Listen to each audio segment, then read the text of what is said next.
¿Qué estamos proponiendo?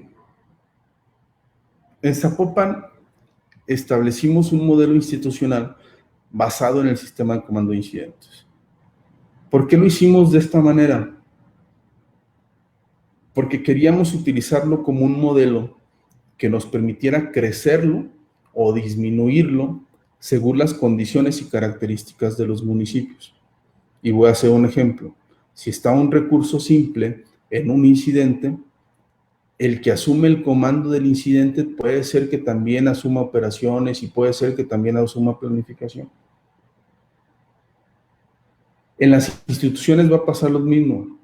Va a haber quienes van a poder desplegar una estructura como esta y más grande, y va a haber instituciones que esta estructura en sus funciones las van a ir integrando en una sola persona o en una sola posición. Buscamos nosotros, en el caso de Zapopan, que la coordinación tuviera un estado mayor o un staff, como le conocemos en el SCI. Que ese estado mayor incluyera gente de información pública, porque ¿saben qué? Santo que no es conocido, santo que no es adorado. Necesitamos darnos a conocer, necesitamos que la gente sepa lo que estamos haciendo, que pueda generar empatía, nosotros con ellos y ellos con nosotros, y de esa manera también estamos ganando el apoyo de las autoridades y su respaldo. Generalmente los presupuestos en los municipios se destinan porque cuando un funcionario público va a una colonia le reportan que la patrulla no ha pasado, que el bache, que el poste, que la banqueta, que el borrachito, que el árbol. Entonces la mayor parte del presupuesto se destina a solventar esas necesidades. Pero el trabajo que nosotros estamos haciendo no está reflejado solamente cuando vamos y atendemos una emergencia o en los desfiles. Entonces tenemos que comunicar qué es lo que estamos haciendo. Integramos una oficialía de seguridad también, que es la responsable de garantizar la seguridad de los procesos de la institución a nivel general. Una oficialía jurídica, que es la responsable de llevar nuestros procesos, de construir nuestros proyectos de reglamento, generar nuestras propuestas, entre otras cosas. Y una oficialía de inteligencia que lleva todo un proceso y tiene una unidad de análisis de riesgo donde hay meteorólogos, hay geógrafos, hidrólogos, urbanólogos, etcétera, urbanistas, que son los responsables de analizar toda la información que genera la institución, pero además de procesar aquellos nuevos proyectos. Porque en materia de gestión de riesgos, no podemos decir que estamos evitando la construcción social del riesgo, porque muchas de las instituciones que tienen esta responsabilidad, y hablando un poco de ese tema de duplicidad de funciones que mencionaba hace rato, entre bomberos y protección civil cuando están separados, se contrata gente para protección civil con un perfil de bomberos. Este es buen paramédico, este es buen bombero, tráetelo. Pero para hacer, por ejemplo, un estudio general de riesgos, para construir una infraestructura grande o una gran obra, se contrata una cantidad de especialistas impresionantes para poderlo hacer. Y lo termina dictaminando un bombero o lo termina dictaminando un paramédico, en el mejor de los casos, con bachillerato y en algunos otros casos con secundaria. Entonces, ¿podemos decir que estamos eliminando la construcción social de riesgo? No. Hemos encontrado que la gente que se dedica a esto ha estado trabajando, por ejemplo, en modelados de incendio o explosión. Para determinar las afectaciones, tienen que alimentarlo con diferentes variables. Entonces, en vez de establecer las variables de los riesgos potenciales, lo que terminan haciendo es disminuyendo los valores para que la afectación reflejada en el resultado sea menor. De ahí la importancia que tengamos este tipo de personal y este tipo de capacidades. Tenemos una dirección de planificación que es la responsable de documentar, del manejo de la situación, de todo el proceso de elaboración de planes y programas para la institución y para el municipio. Y esto nos está permitiendo que en los diferentes incidentes se puedan establecer de manera muy clara planes de acción delineados o definidos a la planeación que ya se tenía previa. La dirección de operaciones está integrada por diferentes divisiones, y les voy a poner un ejemplo. La división de servicios contra incendios, que es la parte de servicios de incendios urbanos, la división de materiales peligrosos, la división de salud integral, que es la responsable de la parte psicológica, de la parte médica, de la parte física y de la parte nutricional de nuestro personal. Ellos son los responsables de darle seguimiento. La división de investigación de incendios, por ejemplo, que su responsabilidad es determinar causa y origen en los incendios en los que estamos involucrados, para determinar patrones y saber si tenemos que trabajar en temas de prevención sobre algún aspecto. Y aquí sucedió algo muy interesante. Nos dimos cuenta que teníamos una cantidad importante de incendios y explosiones por acumulación de gas LP en algunos domicilios, donde tuvimos personas fallecidas, personas lesionadas, pero además daños materiales importantes también a las propiedades. Y cuando ellos comienzan a analizar lo que estaba sucediendo, nos dimos cuenta que se estaba presentando en casas que recién se estaban ocupando, ya sea porque era una adquisición nueva o porque la estaban rentando. Y todo el mundo llegaba, el boiler normalmente ya está conectado al gas, la estufa también, o llegan y conectan la estufa, llegan, meten la lavadora, meten la secadora y empiezan a acomodar sus cosas.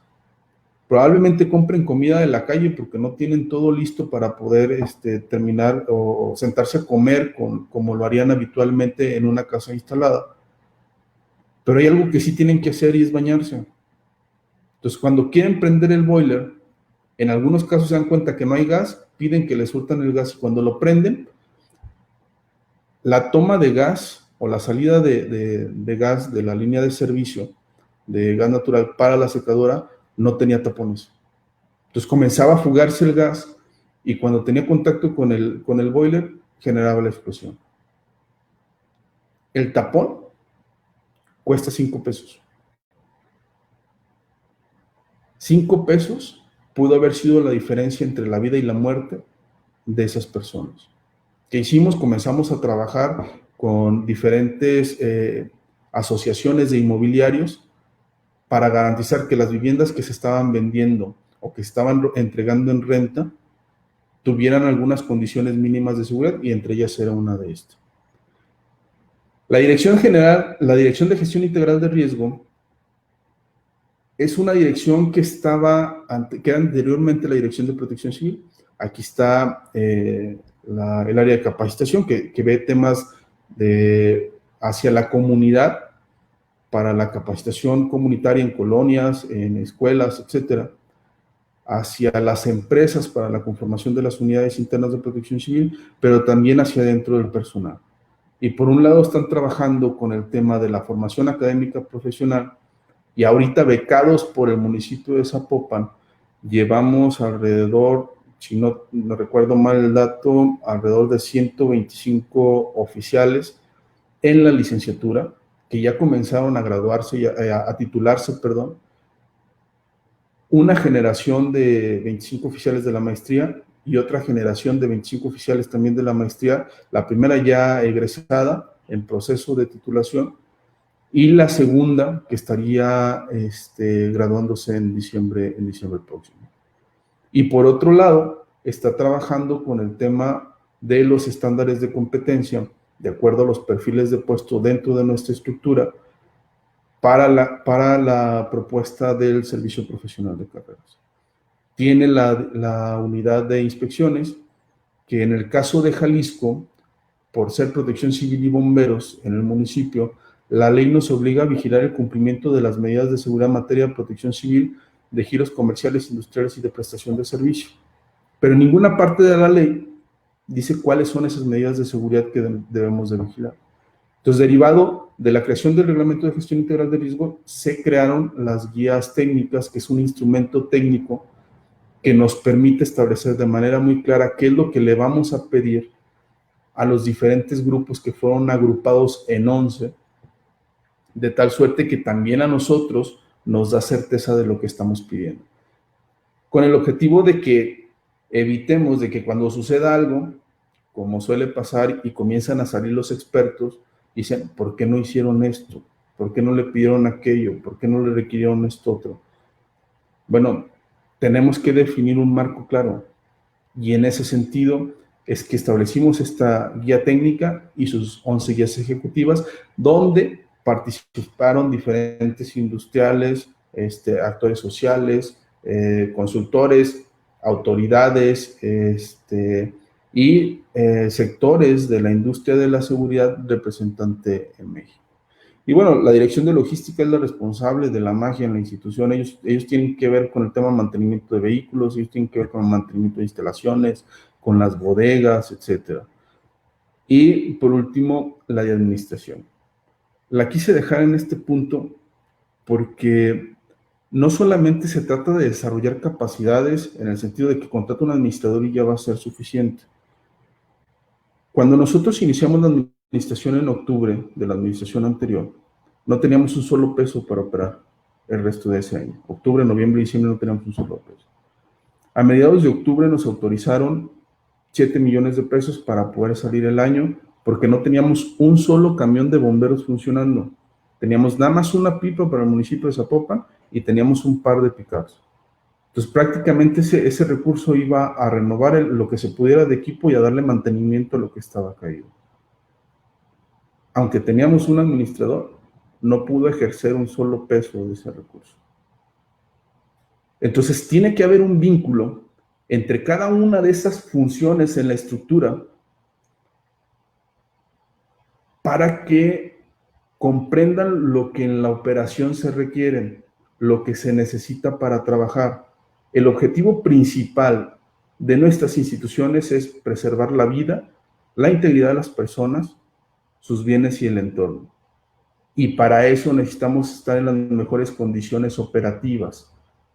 Entonces, cada una de las posiciones que están en toda la estructura tienen que entender ese objetivo y tienen que entender cómo se vinculan con el cumplimiento de este objetivo. Siguiente, por favor. Existen en México cuerpos de bomberos que han desarrollado capacidades operativas, pero también destacan en funciones especializadas. La verdad es que hay cuerpos de bomberos que han estado haciendo cosas y cuando te das cuenta, dices, ¿cómo es posible que ellos tengan esta área o tengan esta otra área o hayan desarrollado esta capacidad? Lo han hecho y han generado cosas interesantes y se han vinculado con autoridades de los 3 órdenes de gobierno y eso les ha merecido reconocimientos y eso les ha merecido que estén innovando y estén generando cosas interesantes.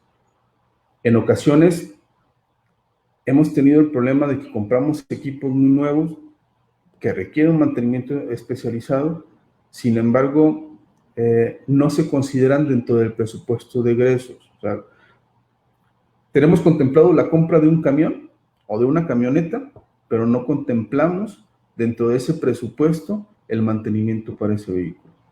Y esto genera detrimento y es inoperante para la institución. Es importante vincular lo que les decía, los componentes administrativos y operativos para garantizar compras efectivas y de acuerdo a las necesidades requeridas. Cuando llegamos nos dimos cuenta que el primer incidente con más del 50% que nosotros atendíamos eran los enjambres de abejas y no teníamos un solo equipo abejero. El cuarto incidente son los incendios de pastizal. O sea, atendimos más otras cosas que incendios en la dirección de operaciones. Entonces es importante que los datos que nosotros estamos generando sean analizados para que se pueda generar información para la toma de decisiones, que también es otro proceso que se tiene que desarrollar. Y existen limitaciones en algunas instituciones en cuanto a funciones de planeación, elaboración de presupuestos, procesamiento de información, etc. Siguiente, por favor.